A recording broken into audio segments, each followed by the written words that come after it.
Well, hello, and welcome to the Operational Challenges panel that we've put together, brought to you by Pull the Chute and their partners.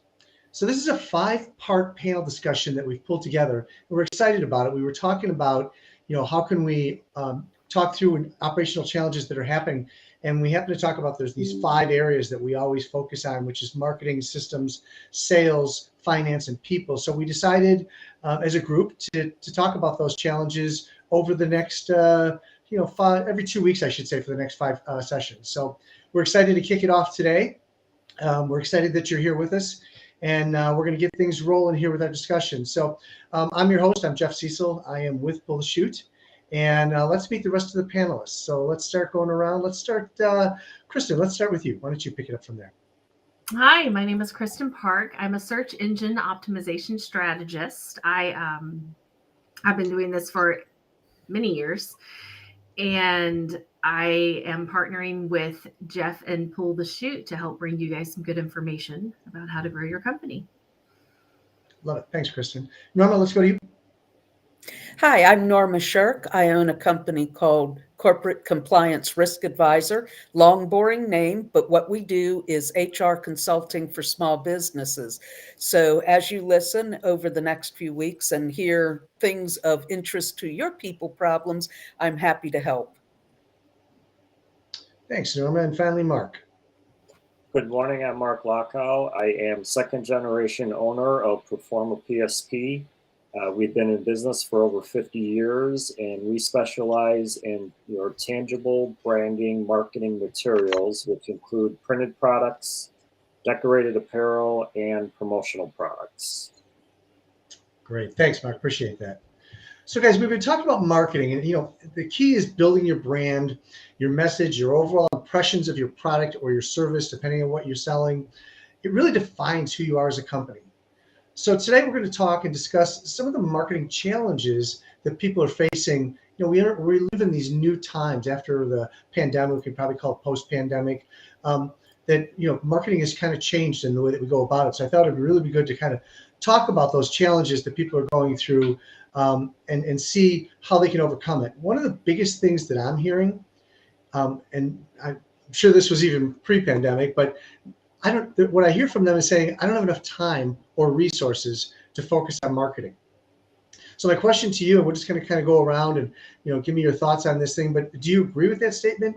And how have you overcome this issue? Norma, let's start with you.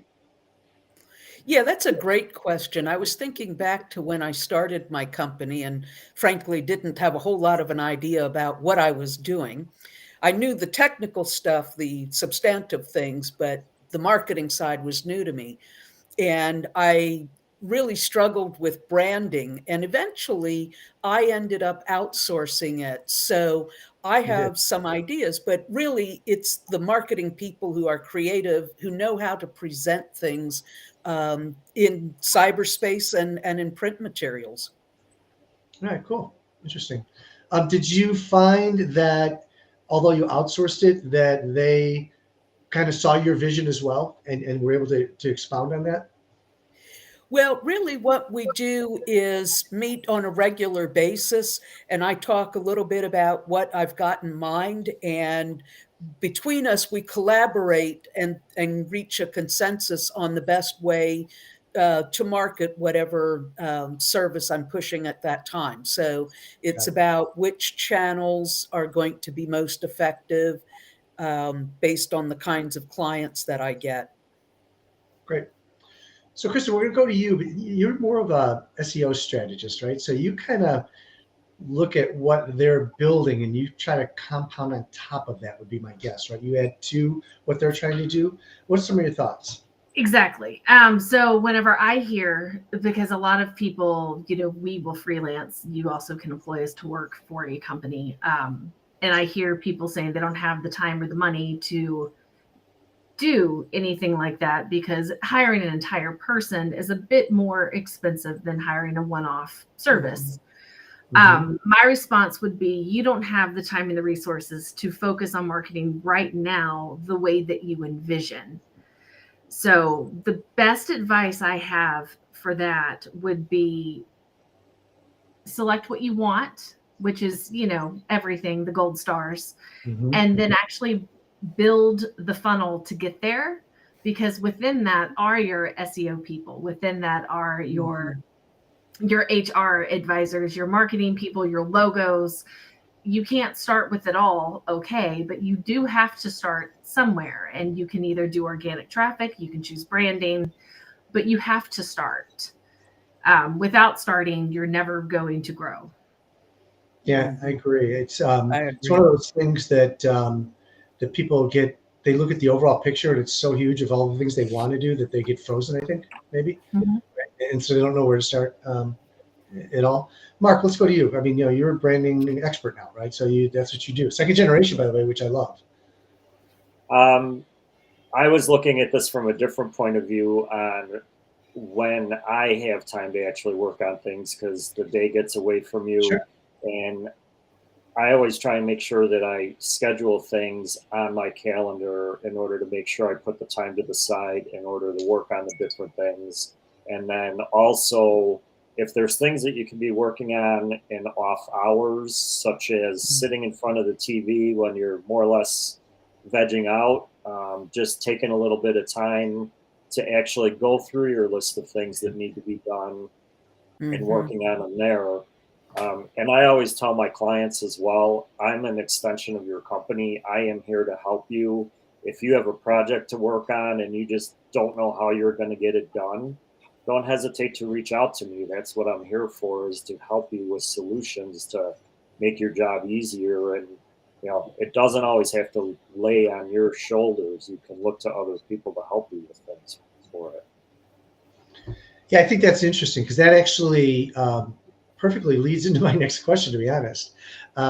Because one of the things that I hear as well is I only have a small budget, and how can I maximize that? And I think that depending on my thought is, depending on what you're doing, you can maximize this, even a small budget, to get the majority of it out of there. But how do you guys think that should be handled? I mean, where do you think, if you have a small budget, what's the best aspect, or what's the best way to attack that?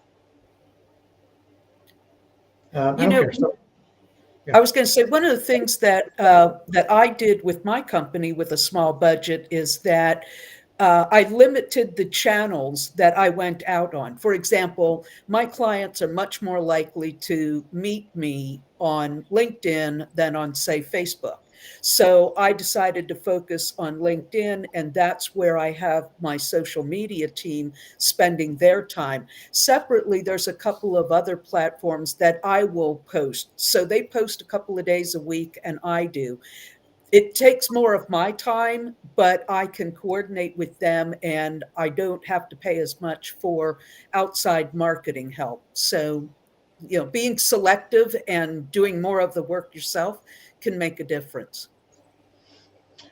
yeah, I agree. And the struggle that I think it's that balance, maybe, because we were just talking about having enough, time, right? And managing that and outsourcing small parts. So I like that. I think that kind of comes across well. Mark, what about for you? What are your thoughts? Go with products that are going to stay in front of people so that they are going to have your name in front of them all the time.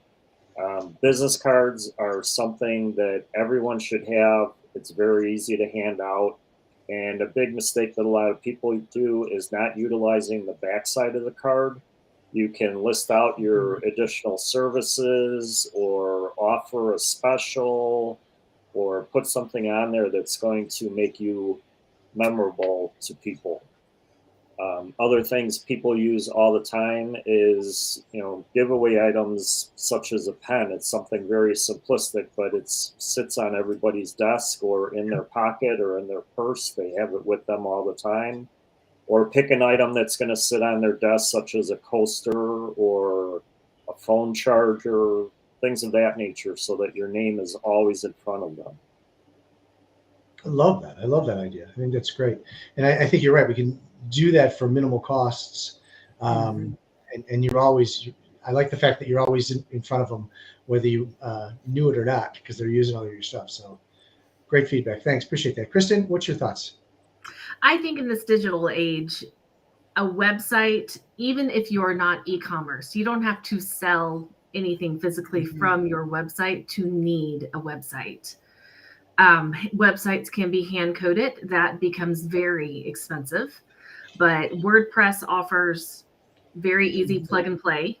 So does Squarespace, and you could hire someone for a much less amount of money to have them give you just the basics, your contact information, your bio, what it is you are offering. Without that, when people meet you in person, the first thing they do is look you up on social, and then they look up your website. Mm-hmm. So they can remember who you are. So that should be the absolute number one priority, because without it, it's easier to be forgotten. Absolutely agree. And since you're the SEO expert, and we're talking about websites, I'm going to challenge you a little bit. So is there something as they're building the website that they should keep in mind? Everyone talks about keywords or metadata. What should they be focusing on when they do that? They're going to spend the amount of money, but is there things they should be doing? Yeah. So when you're building your website, if you want to make it easier for your SEO person, or for you, if you're going to learn it and do it yourself, every page needs to have a purpose and a audience. And this is not the time to go, who do you want to reach? Everyone. You can't reach everyone. This is not what we're doing. But write each page to your audience and answer the question of why. Why are they here? Mm-hmm. What are they supposed to be reading? What do you want them to get from this page? And if that page cannot have those questions and answers on it, if you can't create content around it, you probably do not need that page. Mm. Yeah. If I can add to that as well, making sure that your contact information is on all pages as well. Yeah. So it's very easy for somebody, if they want to call you, email you, it's very easy for them to go ahead and pick up the phone or click a button and send an email to you through your website. So call to actions is different than contact information. Should there also be call to actions? Kristin, what do you think of that? Yes. Now this is going to get more depending upon what service you're offering. So if you are e-commerce and you're selling t-shirts directly through your website, the call to action is order shirts. Click here to order shirts, click here to get to red, to blue, to purple. If you are someone who is selling your services, your call to actions are less, but you can actually have them in two places on your services page. You can have them about 1/3 way down, almost in like a block section, to kind of separate out your content that you're doing, just saying, hey, if you're interested in me, call me. And then you can have a more elaborate one at the end of that page that basically says, if this is working for you, if you are wanting X, Y, and Z, and X, Y, and Z details again, succinctly, what you're offering, contact me this way. Call to actions are great, but then it gets into what are you offering to ask them to do. Cool. Love it. Love it. One of the things that I was curious about when we were talking about pulling this panel together was the marketing strategy. So people talk about having a marketing strategy. And I believe that's important because you can't just go off willy-nilly. I think, Kristin, you said, like, look, when you're building the website, make sure every page has a use. You know, what are you focusing on there? I think that's key. And I think the marketing strategy probably is something that is important to that. And the funny part about that is not all marketing strategies work either. So I was going to ask the panel, is there some marketing strategies that you guys have done that hasn't really worked out for you guys, that maybe it failed? And then how did you realize and make the decision to move on to something else when it did fail? Any thoughts, Norma? Let's start with you. Yeah, I was thinking back, because of my small budget, I decided to do some sort of low rent kinds of marketing by creating a blog. And originally, I think I had maybe 35 people, almost all of whom were closely related to me, actually reading it, because the graphics were awful. They were really non-existent. It was the usual kind of sort of boring HR stuff. And so when I realized nobody was actually enjoying reading it, I kind of shifted. And one of the things I did was to shift the focus and to look at the humorous side of HR. It is there. I'm not always easy to see in the moment, but most things that happen in the workplace involving employees are at some level quite funny, because it's just people. Yep. So with that change of focus, and then getting a social media team to add graphics that made it more attractive, it ended up being one of the best marketing tools I ever had, because people would go like, oh, yeah, I read that one. Let me tell you what happened in my workplace last week. And so it ended up being one of the greatest things. And it was a complete fluke. I was desperate to find a way to get an audience. So it's not like you always have a grand strategy that's really going to do wonderful for you. It just sort of works out that way. That's great. Love it. Love it. Marc, what about for you? I don't know that I would call it a failure, but a challenging area for me is with LinkedIn. I know there's a lot of people that have great success with it, and they're getting results all the time. I haven't gotten to that point yet. It is something that I am working on continuously, changing my messaging, changing my tactics, working with others that work on LinkedIn in order to give me ideas and suggestions on the best way to go about it. I've had some results, but not the results that I've heard others have had with it. And it could just be my industry that it's, and the clientele that I go after. It might just not be the best fit for me. So let's talk about LinkedIn for a minute. And Kristin, I'm going to put your 2 cents in a second, but LinkedIn is one of those areas that more and more I hear complaints than anything about. Everyone is trying to sell me. And it's like someone connects with you, and then immediately they send you this long list of, hey, here's all the things I can do for you. And one of the approaches that we're trying to take is, we're not trying to sell you at all. We're just trying to get to know you, and then figure out if there's a way that we can maybe work together. What are some of the other, Norma, what about you? How do you use LinkedIn? Well, I've got the same issue that Marc has gotten. Anytime you mention HR, people are like, oh my God, it's like a used car salesman, or, the accountant people. We're going to be bored. So I haven't yet found a way. I struggle with it. I keep changing my messaging, because I know that my client base is going to be on LinkedIn. And yet finding that message that gets across to them is the hard part. So I don't know that I have a solution. I keep experimenting like Marc does. Okay, cool. So Kristin, what have you done that you've tried to market that kind of failed? Have you? And tell us how you solved it. So this is more of a technical search engine optimization thing, but I once, many years ago, tried to optimize a website that the URL was owned through WordPress, and they did not want to go and actually buy a URL. And I, at that time, it wasn't as easy to Google reasons and answers that way. So I told him, I said, we'll do this and we'll see if it works. It doesn't work. She had to go buy the URL. But all of that effort trying to save $25 a year. Yeah, definitely only optimize things when you own the URL, because I have tried and it doesn't work. It's good to know the backside of the kinds of problems that I present to my social media team. Oh, absolutely. I tried.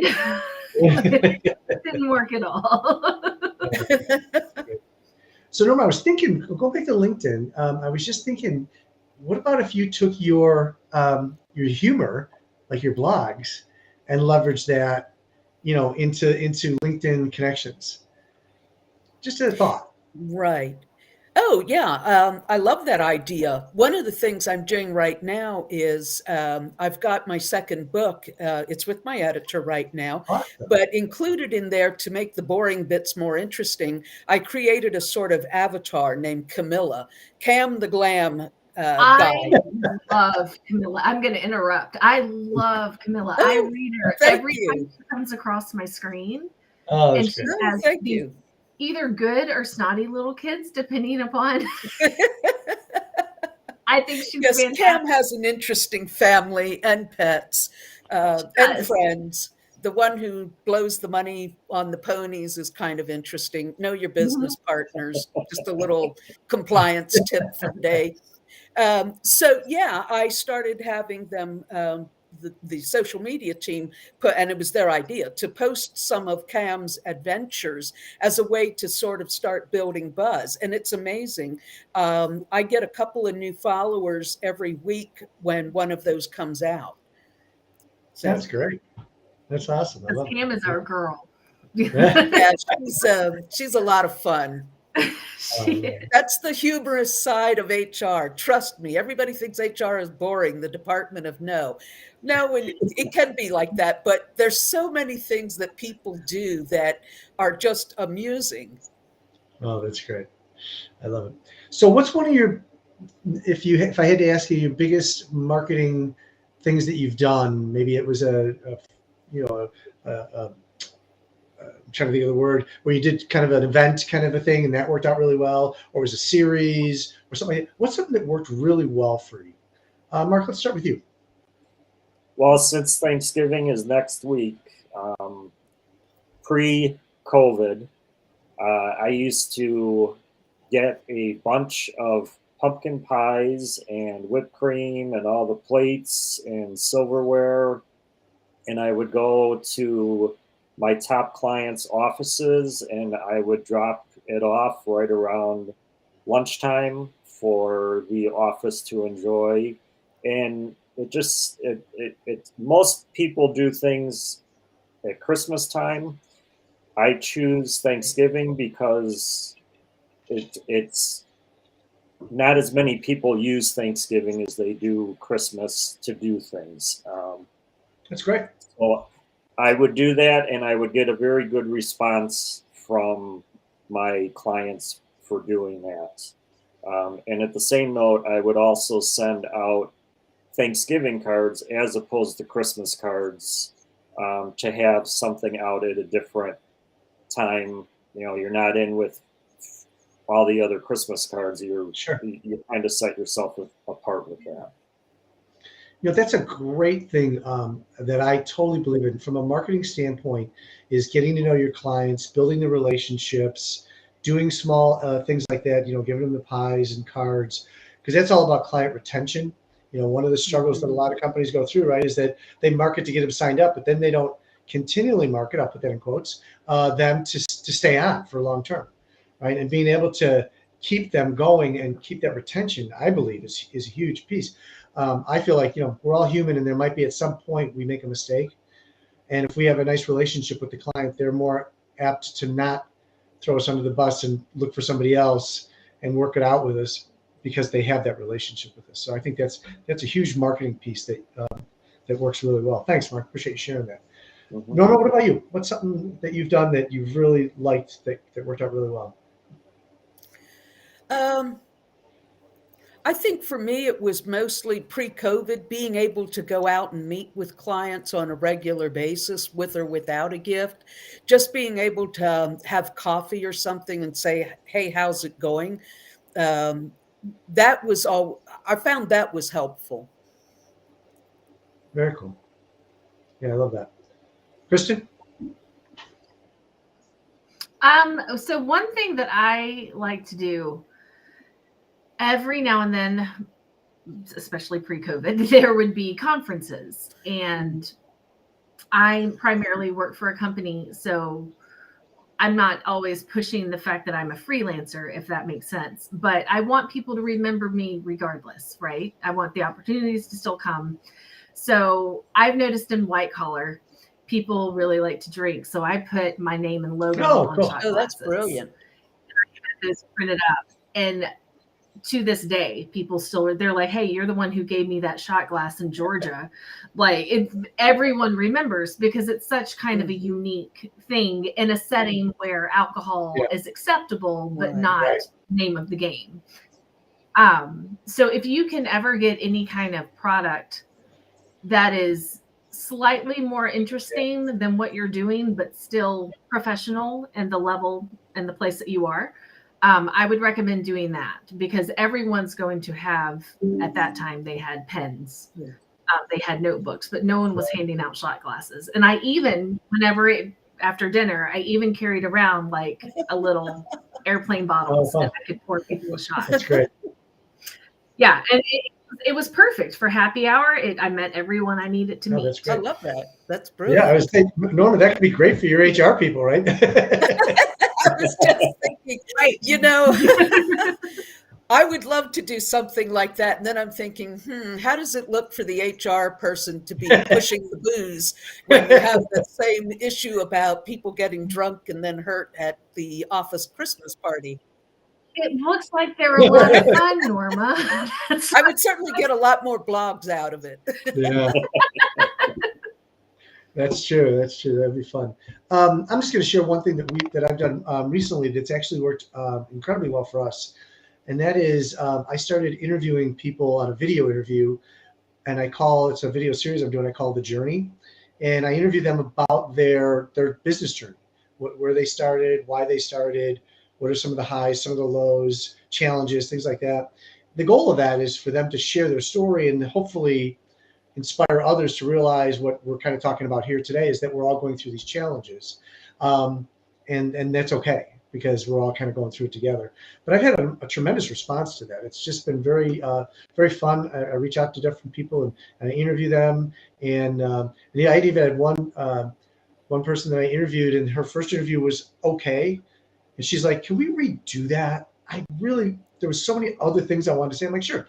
It was an amazing interview the second time we did it, because she just felt like she was holding back, and the second time she just really opened up, and so that's really cool. So I'm enjoying that as well. But for me and for Chute, that's been something that's really worked quite well. I'm pretty excited about it. So all right, so we're kind of winding down here. I want to get a couple more questions in, if that's all right.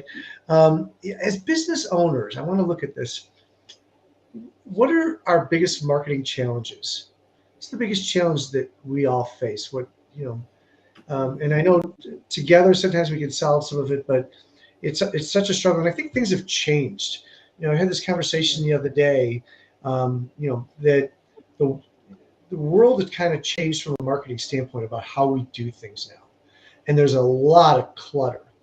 And we have multi-generational people that you have to communicate to. We still have baby boomers, and we still have Gen X's and Gen Y's and Gen Z's, and you name them all. But they all respond differently to marketing.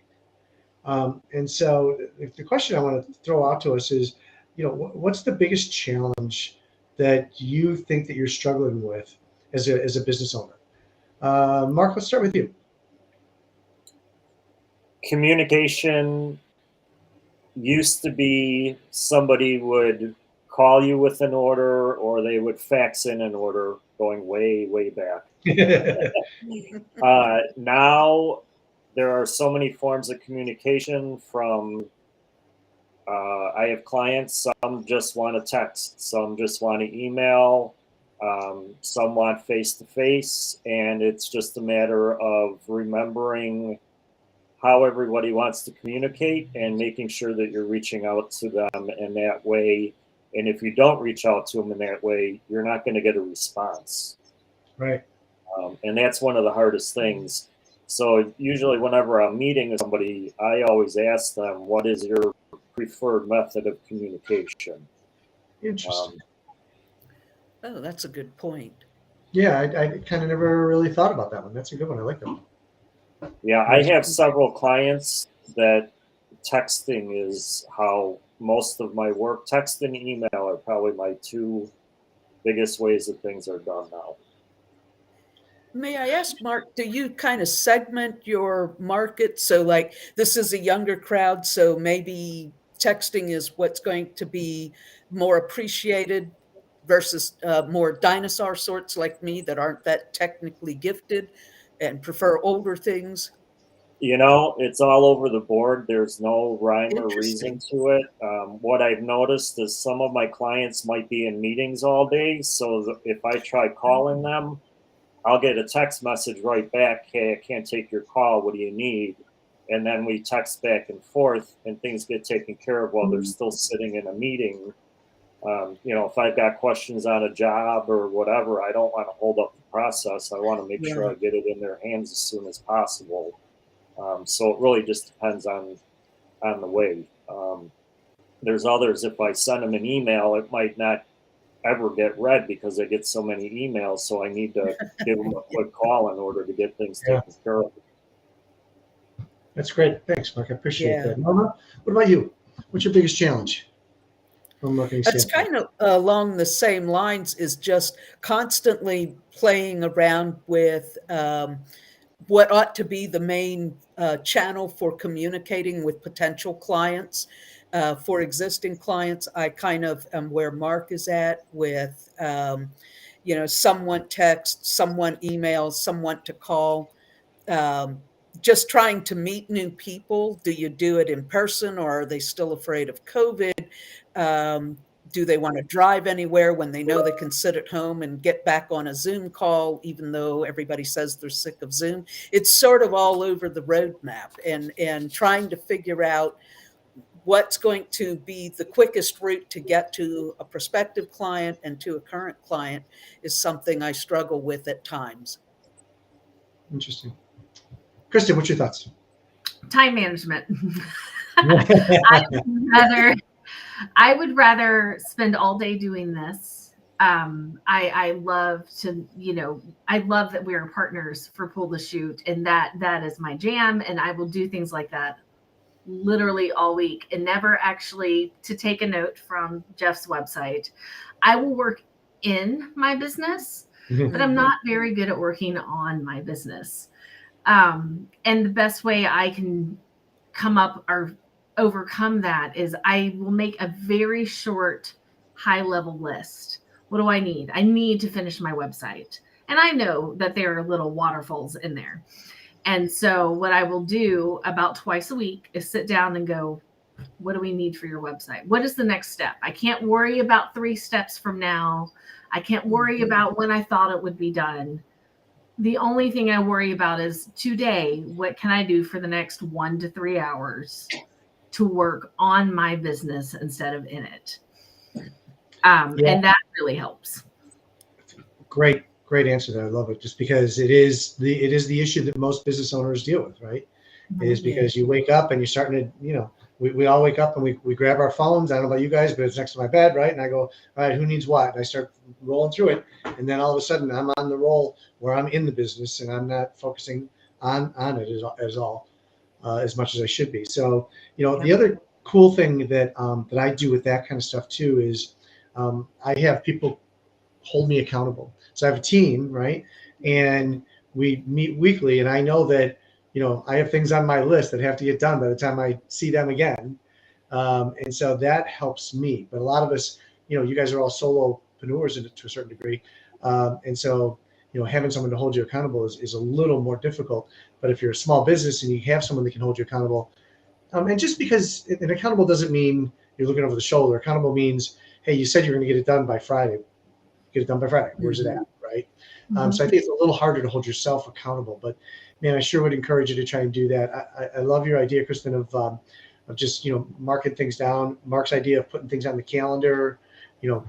Block time away, and then don't ever move that. We always say, look, give yourself an hour a week to spend time in doing that. I think that's key. So what's one thing that we can leave out to everyone that's watching this? What's one thing we can leave them with that they could take and maybe leverage and use towards their marketing efforts? I know I kind of thrown a curveball here to you at the end, but what's something that you think that you've learned that you can say, hey, this is something I think that everyone should be trying because it's a good thing to do? Norma, you're shaking your head, so I'm gonna start with you. Yeah, I would say find your style, because for me, the humor was the thing that sort of distinguished me from others. So find your style, what feels natural for you, and then find someone, if you decide to do like I did and outsource marketing, find someone who sees that part of your vision and will help you grow that. Because if it's false or if you're not really into it, it comes through. Love it. Love it. Kristin? I'm going to go very basic with this advice. So across all of your social media channels, your website, everything should have a cohesive feel as far as what you could say your style is. Yeah. What that translates to are profile pictures. Your banners can be different, but your professional photo should really be the same across all platforms, because this is the only way people know you. And so it's kind of the same face popping up again and again. And then the colors of your website and the colors of your logo should match, if not be the same.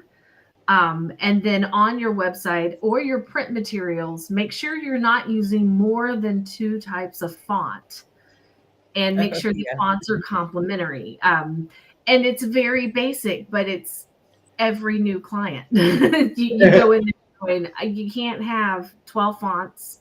It just saves you a lot of trouble, and it gives you a very clear message of whatever you're going to say. Yeah. Yeah, I agree. I agree. Marc? Well, what Kristin said is almost verbatim what I was going to say. I cannot agree more.